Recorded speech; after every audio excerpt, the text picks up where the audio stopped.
Joe Biden right now has no plans to visit Ukraine. He's come close. He's gone to Poland. Other world leaders are going to Ukraine. It seems like the thing to do right now. But Joe is not going. He can't go because, yes, it is the scene of the crime. All kinds of entanglements there involving Joe, involving Hunter, and the people there, they know, and uncomfortable questions could come up. So in the meantime, real leaders, those who are unentangled by compromise, are visiting Ukraine. We saw Boris Johnson there. This is leadership.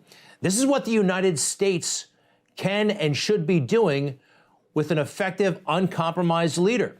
Much smaller countries have been visiting.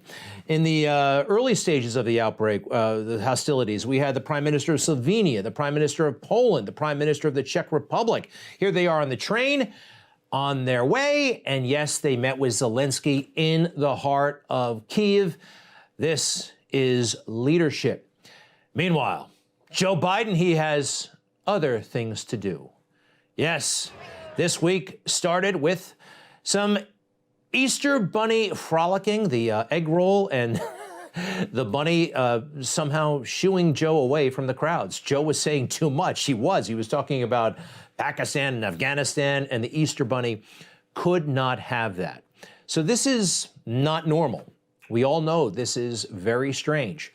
And it's the exact opposite of what Joe Biden said he would deliver. He would deliver normalcy, and it was all about America leading. Remember?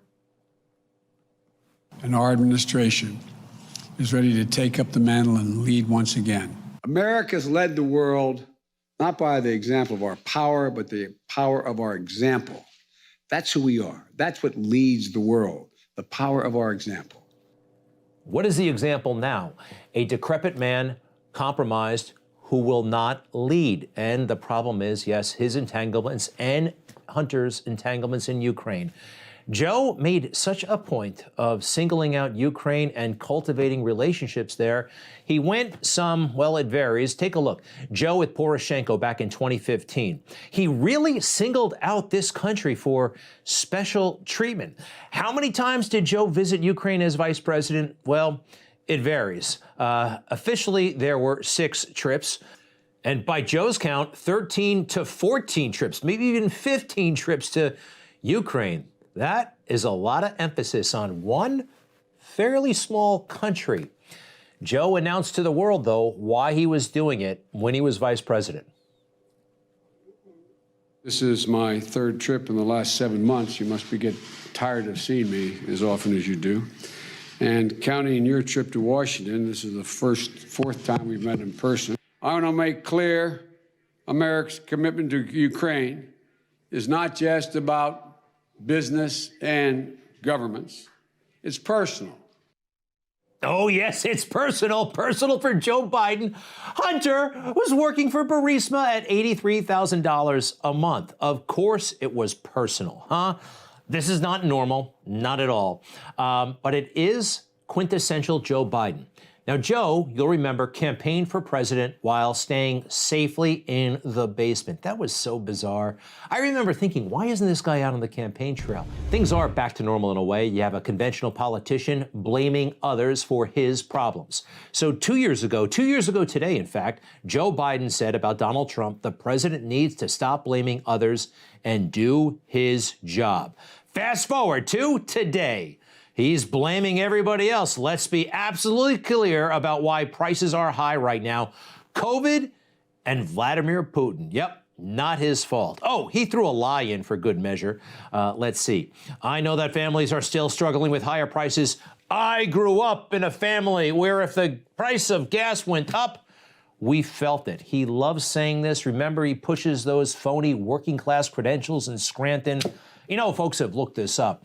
During Joe's entire childhood, the price of gas did not change appreciably, all right? From the age of 6 to the time he went off to college.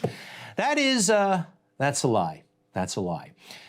It's kind of normal, but it kind of isn't. You know what is normal, actually, for America? Leading, being out front. And when President Trump did this, I know it turned a lot of people off, but you know what? Damn it. America was in charge. Get out of the way. NATO, you listen to us. This is not leadership by committee. I loved his style. I love that the world was frustrated with him at times. You can see it in this photograph. I mean, look at that guy. He's sticking up for America, and that's why they are so frustrated with him. Leadership.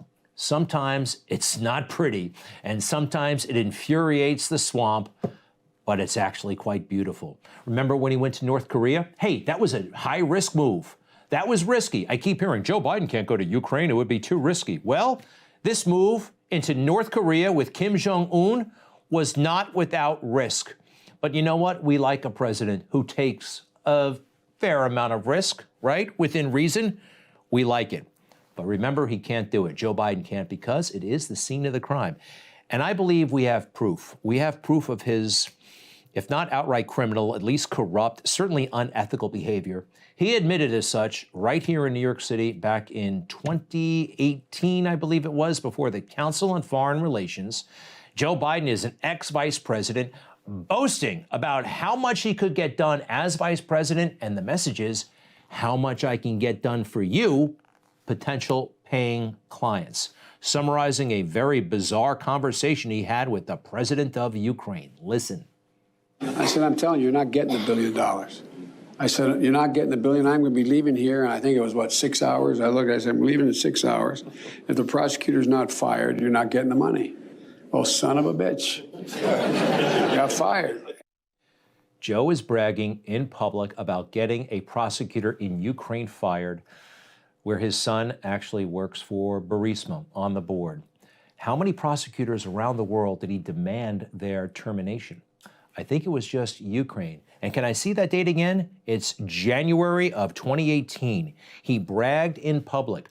Word got around, okay, about Joe and his bragging. Word made it all the way to the White House. And I think Donald Trump's reaction was totally legitimate. He was on the call with the president, newly elected, of Ukraine, Zelensky, and it was brought up. Let's take a look at the transcript, please. There's a lot of talk about Biden's son. Biden went around bragging that he stopped the prosecution. So if you can look into it, does that seem unreasonable? Is that unreasonable? We just heard Joe Biden do that. He bragged. Hunter was working there. This was a reasonable thing to ask for, I believe. And I think if you took Donald Trump out of the equation, and I know he makes some people crazy, he does. I love the guy, but he makes some people crazy. They impeached him for this.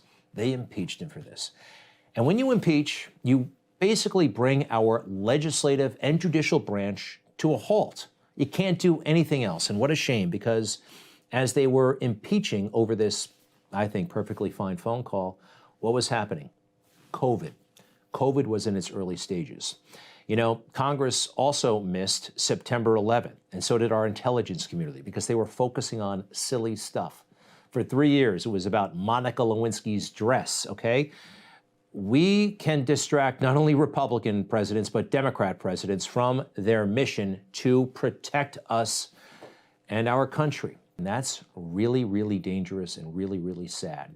So Joe Biden, I believe, cannot go back to Ukraine because it is the scene of the crime.